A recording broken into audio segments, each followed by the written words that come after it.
LIC முதலீடு மற்றும் காப்பீடு தொடர்பான அனைத்து சந்தேகம் மற்றும் விவரங்களுக்கு 8973775326 எண்ணை அணுகவும். இன்று 23/9/2025 செவ்வாய்க்கிழமை, நவராத்திரியின் 2வது நாள். இன்று மதியம் 2:30 மணிக்கு மேலாக சித்திரை நட்சத்திரம் பிறக்கவிருக்கிறது. சித்திரை நட்சத்திரம் செவ்வாய் பகவானுக்கு உரிய நட்சத்திரம்.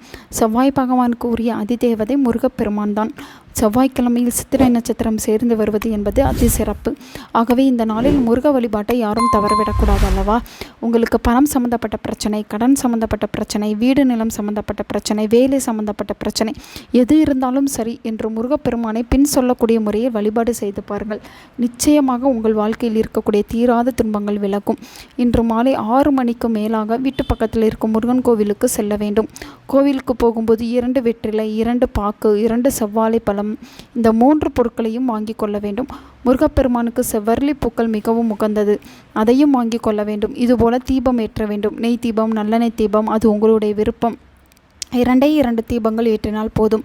கோவிலுக்கு சென்று முருகனுக்கு முன்பாக இருக்கும் வேலை முதலில் வணங்கி, பிறகு மயில் வாகனத்தை வணங்கி கொண்டு தீபம் ஏற்றிவிட்டு முருகனை தரிசனம் செய்ய கோவிலுக்குள் செல்ல வேண்டும்.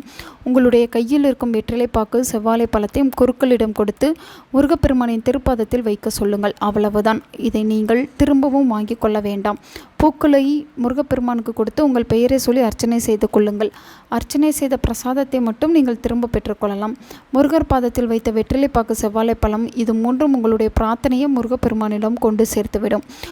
உங்கள் வாழ்க்கையில் குறிப்பிட்ட ஏதோ ஒரு பிரச்சனை இருக்கிறது, அந்த பிரச்சனை சரியாக வேண்டும் என்று முருகப்பெருமானிடம் மனதார வேண்டிக் கொள்ளுங்கள். மனதில் உள்ள பாரத்தையெல்லாம் அவன் பாதத்தில் இறக்கி வைத்துவிட்டோம் என்ற திருப்தியோடு உங்கள் பிரச்சனையை சரி செய்ய வேண்டும் என்று வழிபாட்டை மேற்கொள்ளுங்கள்.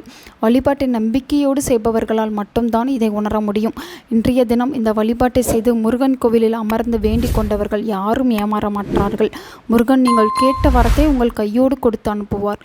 நம்பிக்கை இருந்தால் இன்று மாலை இந்த வழிபாட்டை செய்து பாருங்கள். நிச்சயம் நல்லதே நடக்கும். உங்கள் நண்பர்களுக்கும் உங்கள் உறவினர்களுக்கும் இந்த வீடியோவை ஷேர் பண்ணுங்க. அவங்களும் இதை பற்றி தெரிஞ்சுக்கிடட்டும். ஆன்மீகம் டிவி தமிழ் சேனலை சப்ஸ்கிரைப் பண்ணுங்க.